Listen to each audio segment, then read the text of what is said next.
Ahí,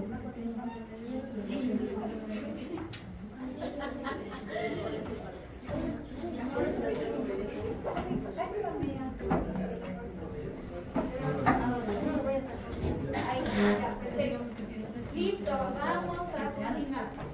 Hoy vamos a hablar del diagnóstico de las enfermedades y condiciones periimplantarias. ¿Qué quiere decir? Alrededor de los implantes dentales. Acuérdense que la clasificación nueva de estas condiciones, que incluye también las enfermedades periodontales, se había dividido ya en 4 grupos. Ya estudiamos todo lo que es salud y gingivitis, periodontitis, otro tipo de enfermedades como abscesos periodontales y lesiones endoperiodontal. Y el último grupo se dedicó al diagnóstico de las enfermedades y condiciones periimplantarias.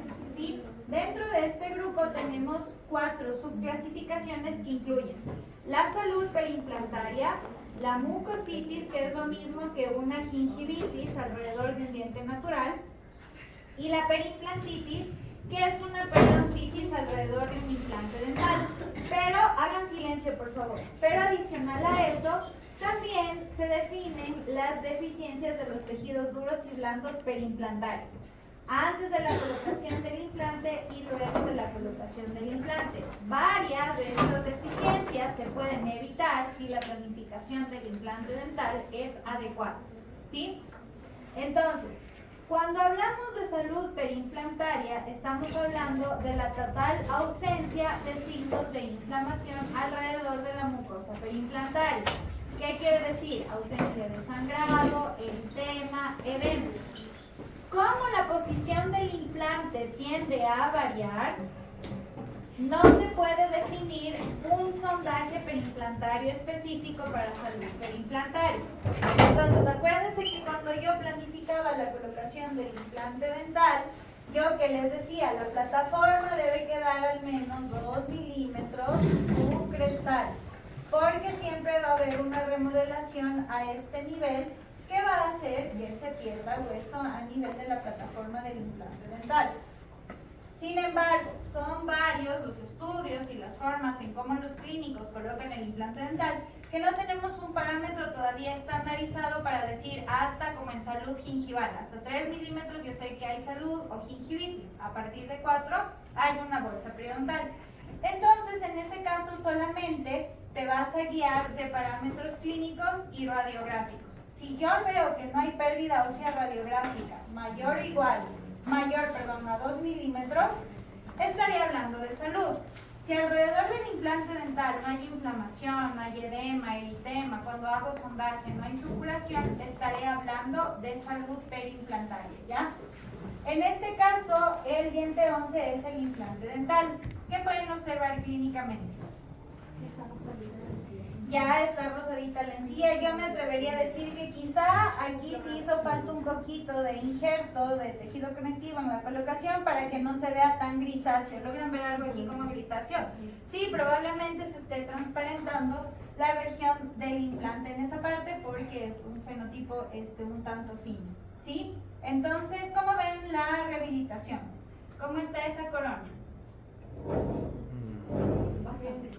Aparentemente está estético, ¿sí? El color, la posición, tienen papilas interdentales, bueno, el diente y el implante, así es que podremos definir que sí hay salud, ¿ya?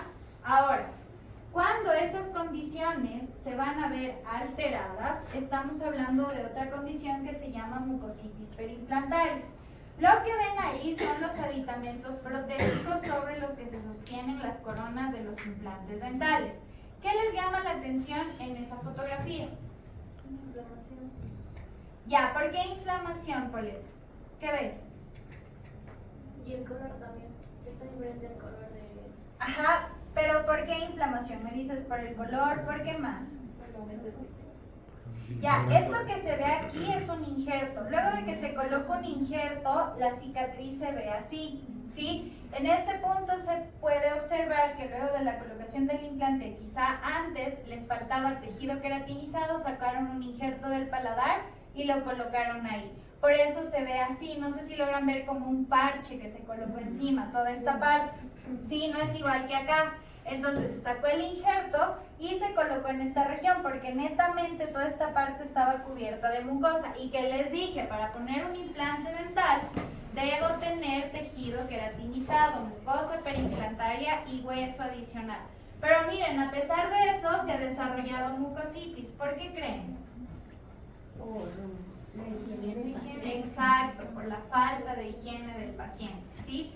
Si esta mucositis perimplantaria no se controla a tiempo, puede invadir el epitelio de unión y el epitelio del surco y producir una perimplantitis, ¿sí? Entonces aquí yo tendré que sacar las coronas de los dientes y limpiar alrededor de sus aditamentos protésicos con cepillos de titanio para eliminar el cálculo o los restos de biopelícula dental que hayan en esa región y reforzar la técnica de higiene dental, bueno, de los implantes alrededor de esas coronas. Sí, entonces, cuando haya mucositis perimplantaria voy a tener signos de inflamación, sangrado al sondaje e incluso puedes tener supuración.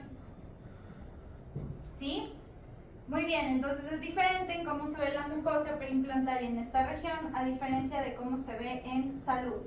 Esa es una sonda periodontal. ¿De qué material creen que esté hecho? ¿Por qué es amarilla? Plástica. Exacto, es una sonda plástica porque antes se creía que si se sondeaba con la sonda común ibas a alterar la superficie del implante dental, que es de titanio, ¿sí? Pero los estudios de evidencia han demostrado que sin problema puedes usar una sonda convencional para hacer ese sondaje, ¿sí?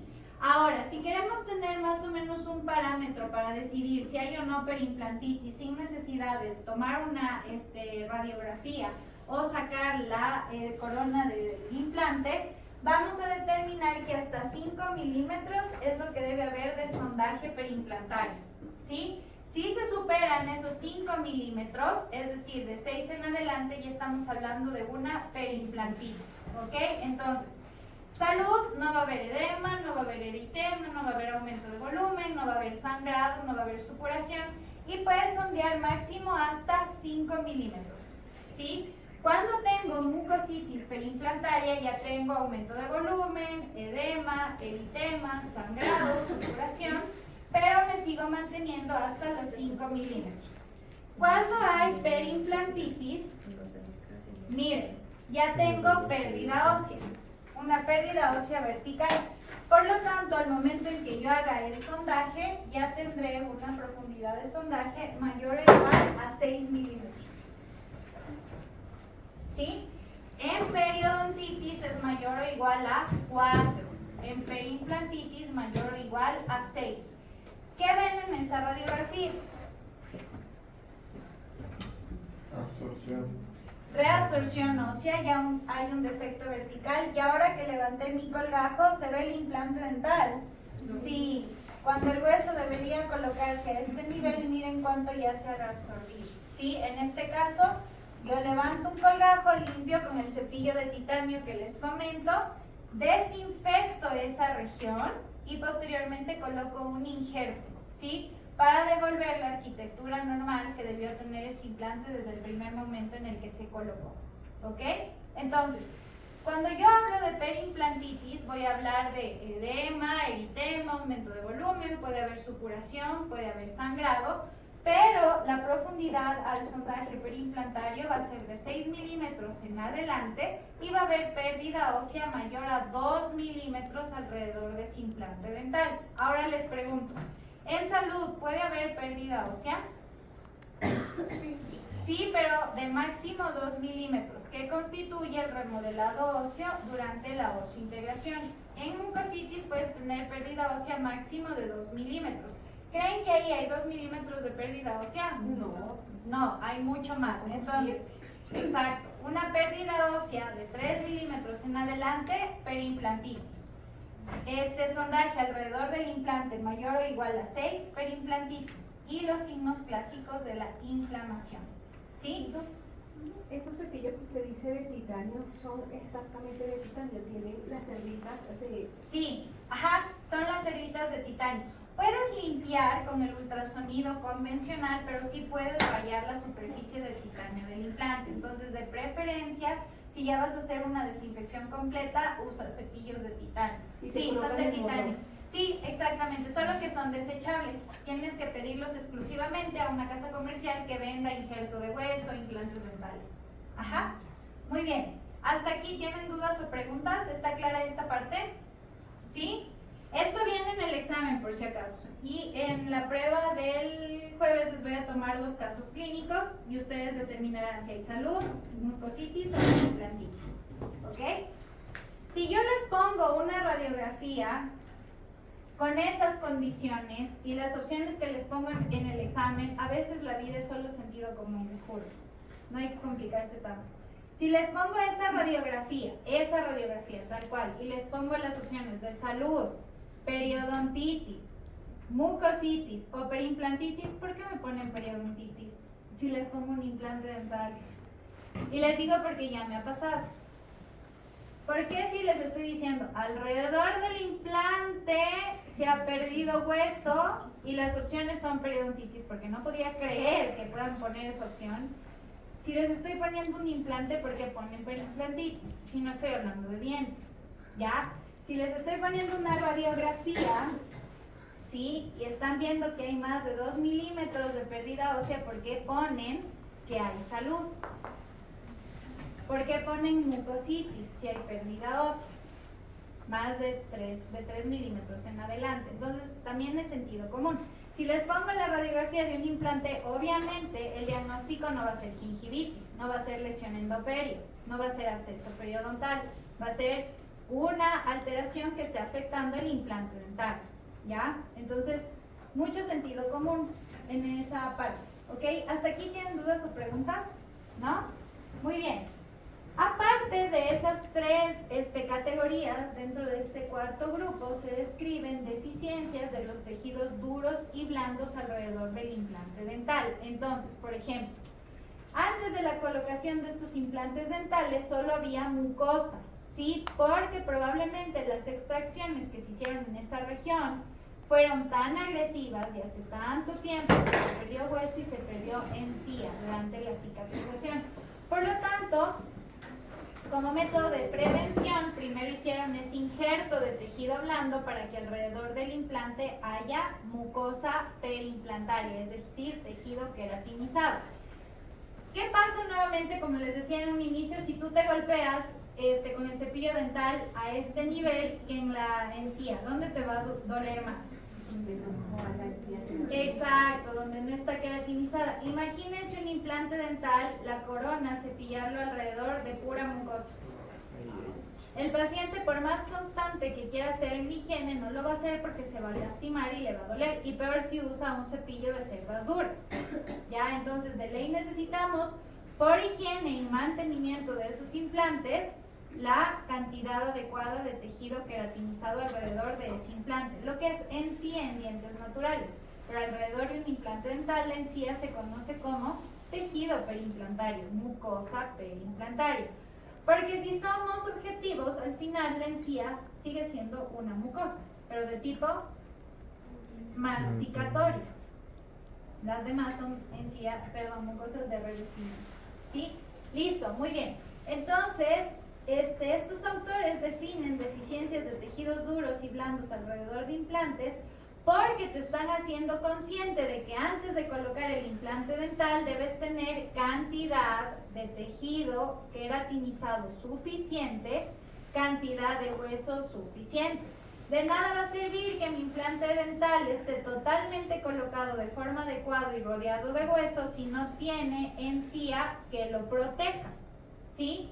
¿Por qué? Porque la higiene no va a ser la adecuada. Entonces se registraron los siguientes componentes: tejido duro perimplantario y tejido blando perimplantario. Si hablo de tejido duro, ¿a qué me refiero? Tejido duro es hueso y tejido blando, tejido perimplantario. Acuérdense, no encía, mucosa, si es encía, pero alrededor del implante es mucosa perimplantaria. Ya, muy bien. Entonces, tejido duro perimplantario, previo a la colocación del implante. ¿Por qué la pérdida de dientes puede afectar el hueso?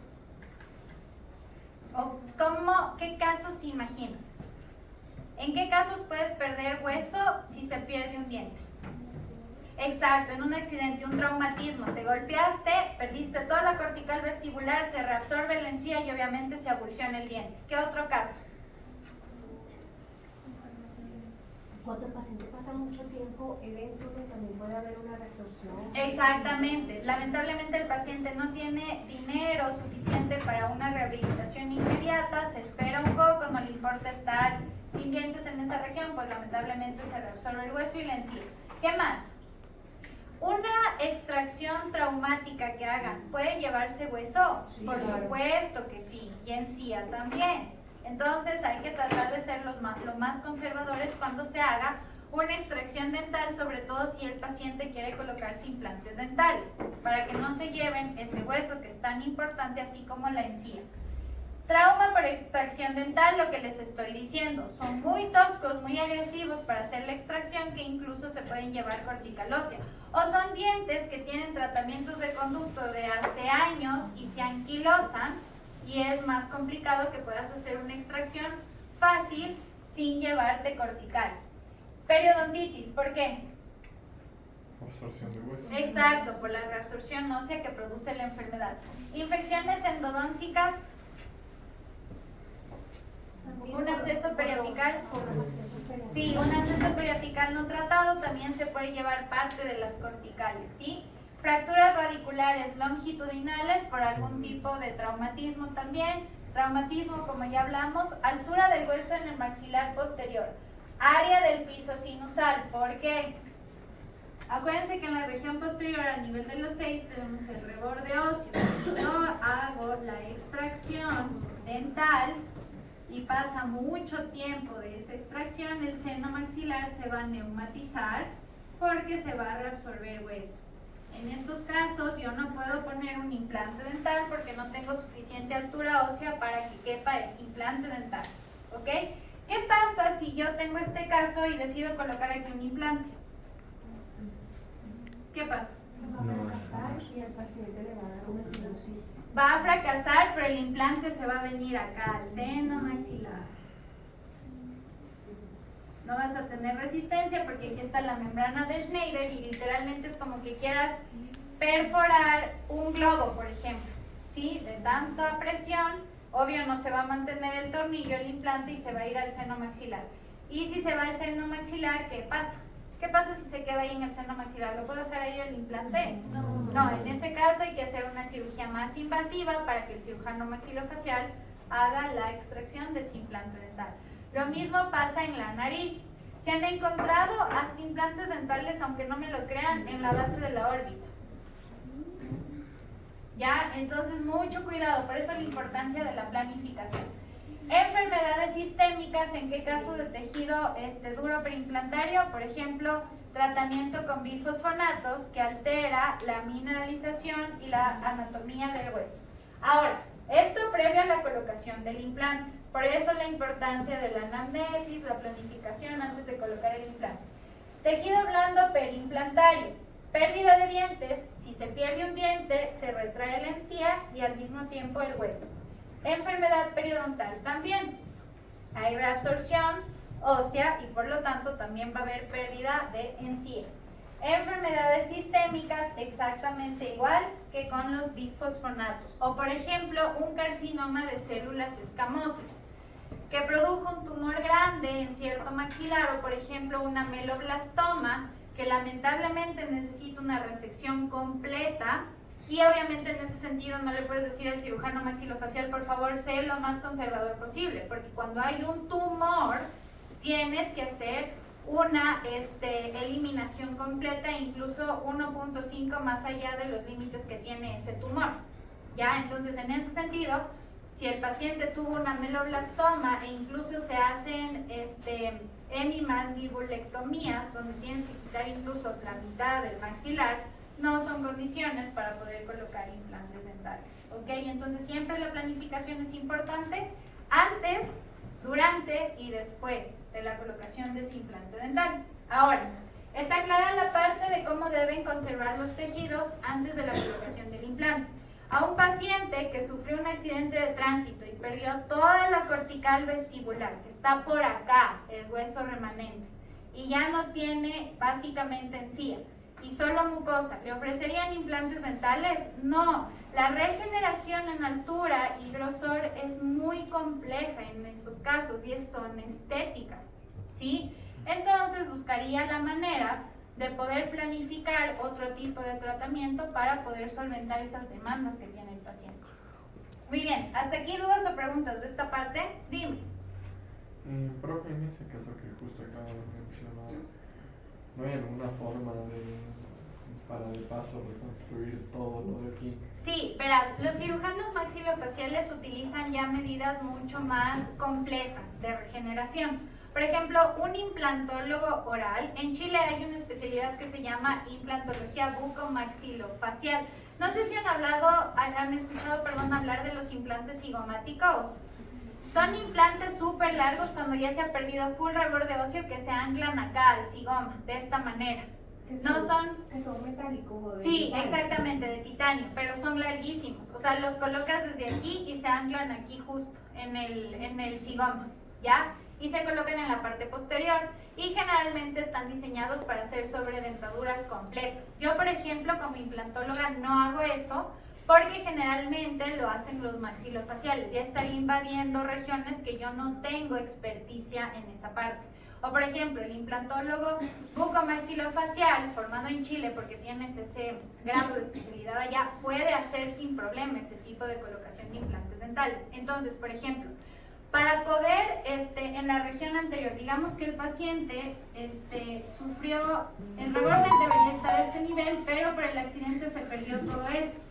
Regenerar todo esto es súper duro por técnicas convencionales, en altura y en grosor, ¿ya? Entonces, lo que generalmente se hace, antes había técnicas muy invasivas, es que de la calota, ¿sí?, de la región de los parietales podías obtener corticales chiquitas y las ponías aquí, o de la cresta ilíaca. Cuando hay carcinomas grandes que incluyen osteosarcomas de mandíbula, generalmente se reemplazan con costillas, ¿sí? Entonces sacas parte de la costilla y la colocas en este lugar. Ahora, como ya la odontología está más modernizada, ya se hacen prótesis completas que ya te incluyen implantes dentales para colocar la sobredentadura.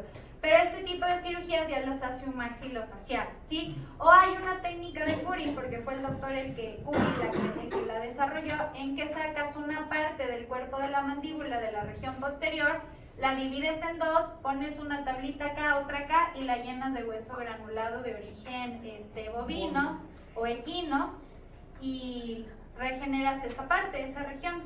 Sí, pero son técnicas mucho más invasivas. Puedes sacar también injertos del mentón en bloque a esta región sin darle a los incisivos, obviamente, y viendo el nivel de cantidad ósea que tiene el paciente, y puedes hacer injertos en bloque donde el hueso ya está demasiado reabsorbido. Muy bien. O sea que en ese caso se pudiera colocar una placa de titanio en donde va ese pedazo de hueso. En este caso, no. Aquí podrías hacer con injertos autólogos en bloque. Ya te digo, cresta ilíaca, parietal, la puedes sacar también con técnica de Curie del cuerpo de la mandíbula. Pero cuando ya son casos, por ejemplo, de osteosarcomas o de una ameloblastoma que se lleva toda la mandíbula para que lo puedas eliminar, ahí sí necesitas ya placas de titanio impresas en 3D. Sí, las vi. Ajá, Incluso tienen para una verlas bolita aquí para con reemplazar. exacto, para poder Así como reemplazar la las prótesis cirugía de del paciente. cadera. Exacto. Tal cual. E incluso ya te las imprimen con ataches para que el rehabilitador oral pueda colocar la sobredentadura. Son casos excepcionales, súper chéveres. Ajá, siempre hay opciones para hacerlo. Yo, por ejemplo, tenía un paciente que tuvo osteomielitis por una extracción que se contaminó con Staphylococcus aureus. Imagínense a los 5 años.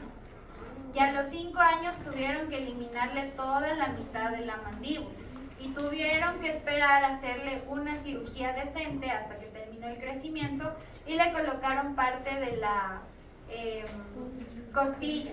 Ujú. Pero lamentablemente no es que se pudo rehabilitar por completo, tiene full cicatrices en esta región, entonces psicológicamente también es un impacto grande. Antes se manejaba así, a él no lo operó un maxilofacial. ¿Quién creen que lo operó? No. Un general. ¿Un cirujano en qué? La plástica.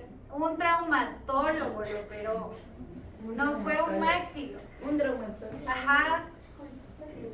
Les estoy hablando como de desde 30 años. Exacto, exacto. No tengo aquí la tomografía para indicarles. Y me acuerdo el paciente tiene periodontitis, tenía depresión, osteomielitis. Imagínense, un paciente con osteomielitis también es complejo de manejarlo. De ley hay que mandar dosis profiláctica 1 hora antes y antibiótico-terapia previa cuando vayas a hacer, aunque sea un raspado ionizado radicular. Sí, hay casos muy complejos y tristes, ¿ok? Entonces siempre mucho tomar en cuenta todas estas medidas. Ahora, ¿hay más dudas o preguntas? ¿No? Posterior a la colocación del implante voy a tener defectos en situaciones saludables de licencias y fenestraciones. ¿Por qué? Porque, por ejemplo, ¿tienen papel higiénico o una hoja de papel que me presten? Porque no traigo mi borrador. Gracias.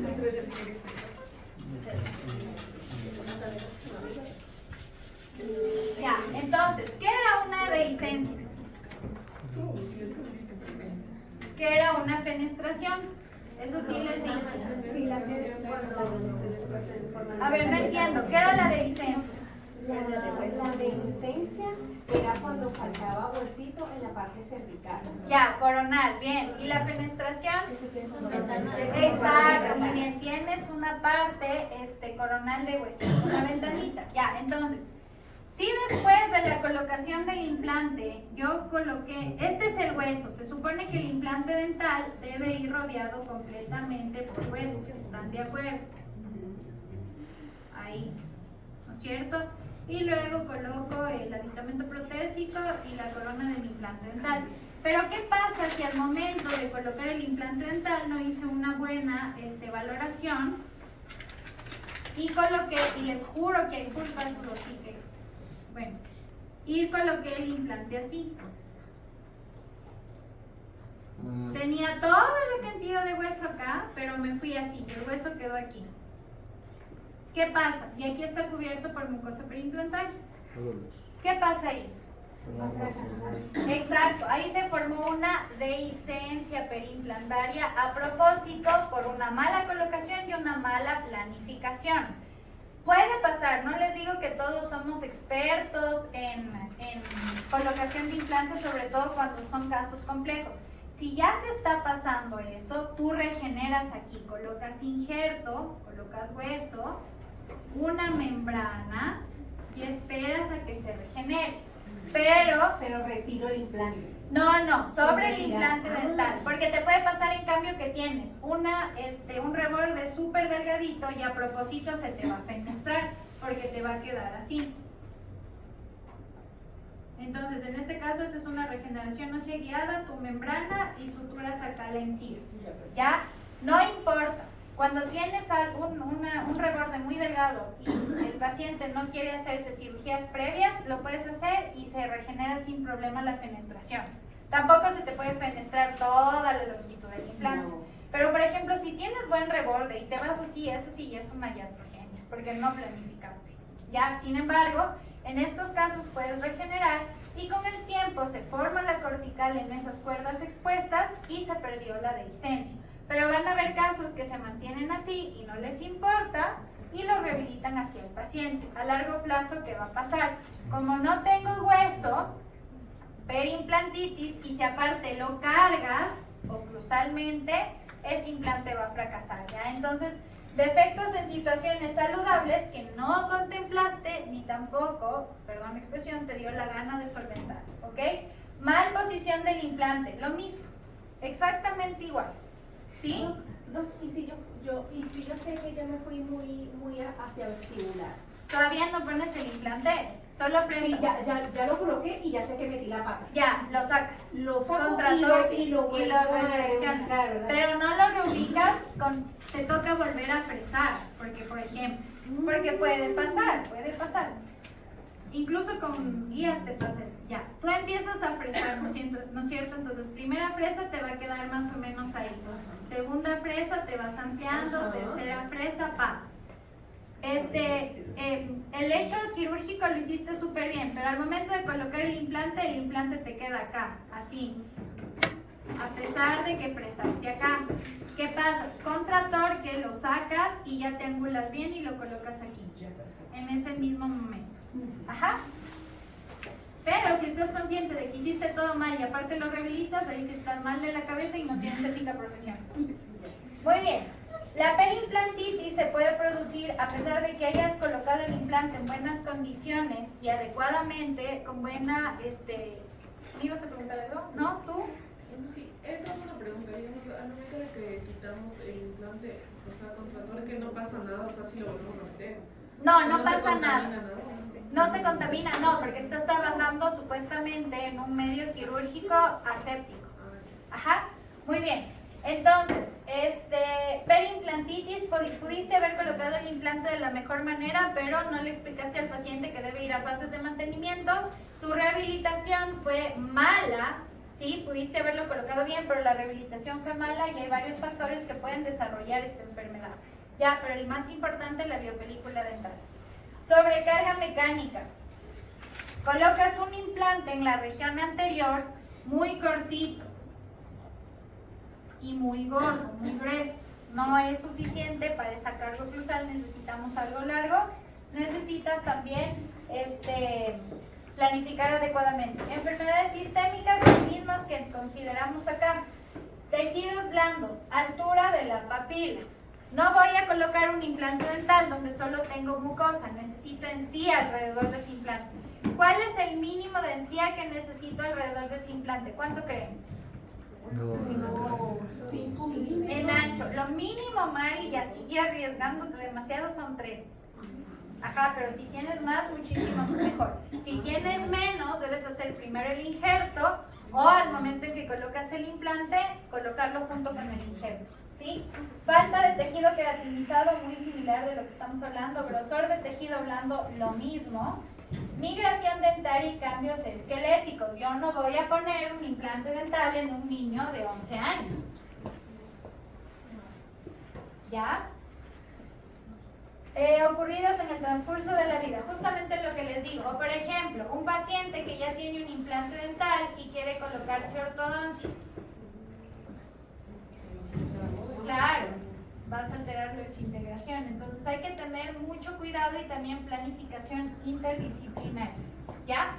Acuérdense que el éxito de un implante dental radica en la planificación. Y la planificación va desde que tengas en cuenta todas las enfermedades sistémicas que tiene el paciente, que valores que haya hueso, mucosa perimplantaria, que es la encía alrededor del implante, que tengas conocimiento de qué tipo de implante vas a escoger para colocar en esa región, que lo hagas con una tomografía en 360 grados y que manejes cuidadosamente los tejidos antes y después de la colocación del implante dental. Ya les digo, si la planificación quirúrgica es buena, pero no se hizo una planificación protésica previa, que es la más importante, ese implante va a fracasar. ¿Sí? Si yo no le explico a mi paciente cómo se va a cepillar el implante dental, cómo lo va a higienizar, el implante va a fracasar. Si yo pongo un implante alrededor de un diente con un absceso periodontal, con periodontitis, con una lesión periapical, ese implante va a fracasar. ¿Sí? Entonces, pensemos por favor adecuadamente, éticamente, así vayan a hacer una profilaxis dental. Eso va a marcar la diferencia entre los odontólogos de la UISEC y otras universidades. ¿Ya? Muy bien, ¿hasta aquí tienen dudas o preguntas? ¿No? Aquí se acaba la clase. Sí, les voy a dar esta diapositiva y nos vamos. ¿Listo? ¿No tienen dudas o preguntas?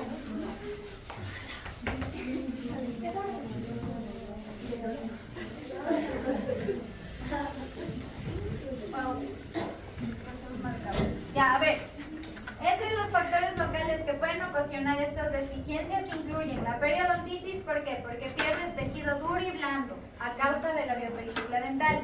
Infecciones periapicales, si hay un absceso periapical, Obviamente, si no se controla a tiempo, va a producir pérdida de las corticales óseas.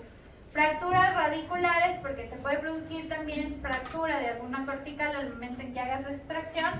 Resorción en corticales óseas delgadas en fenotipos delgados, acuérdense.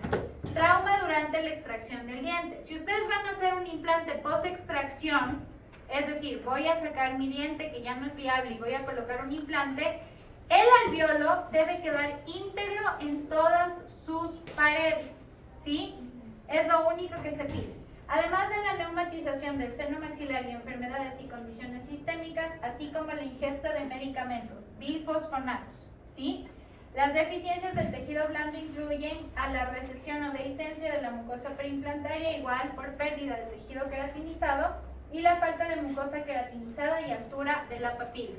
Si van a colocar un implante dental, sea con carga mediata, inmediata, colocación temprana, inmediata, tardía, siempre no se olviden, si quieren ser implantólogos, de colocar un injerto adicional, porque al momento de la cirugía y de la cicatrización los tejidos se contraen, ¿sí? Siempre, como me decía un profesor en la central que era cirujano, que ya falleció también, él decía, la mejor cirugía es la que no se hace, y tiene toda la razón.